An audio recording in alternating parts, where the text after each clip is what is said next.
Dobrý den, vítám vás u nového videa, ve kterém si ukážeme, jak si můžeme do našeho terária vyrobit podobně zarostlou desku či pozadí a budeme na to používat materiál Epiveb a Hygrolon.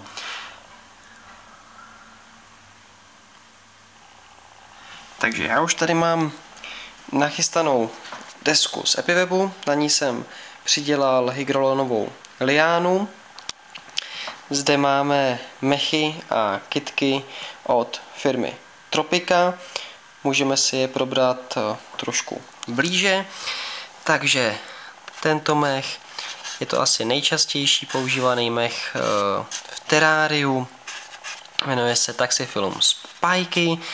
Pak tady máme krásný mech, který jsem vybral na liánu, Vesicularia Ferrei Weeping, dělá krásné vodopádovité šlahounky, takže z liány bude krásně viset.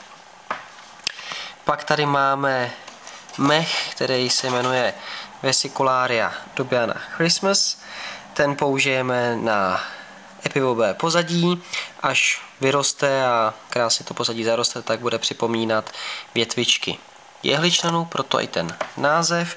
Dále tady máme poměrně málo používaný mech, ale je nádherný, jmenuje se Taxiphyllum Flame, má krásně tmavou zelenou barvu a dělá takhle hustě trsy, takže ho použijeme jak na Epiveb, tak i na hygrolonovou liánu.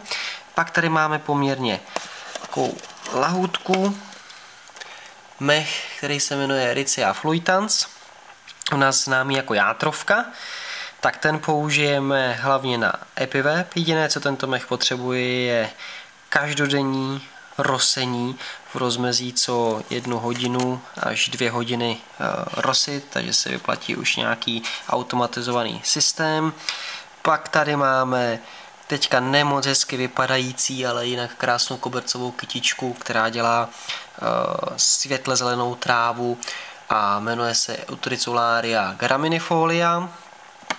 A potom drobnou kytičku Staurogine repens, která se dá použít jak na spodek terária, tak i na pozadí. Například se často používá do vivárií se žabkami, kdy vypadá úplně nádherně.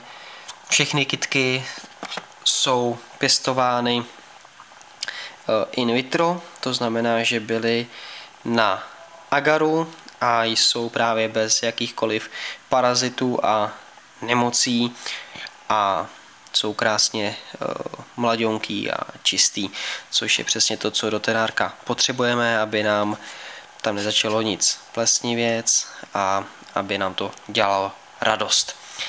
Takže jakmile desku osázím, tak se můžete podívat na druhé video, kde už bude osázená deska a také si řekneme, co dál s deskou udělat, jak postupovat, aby zarostla.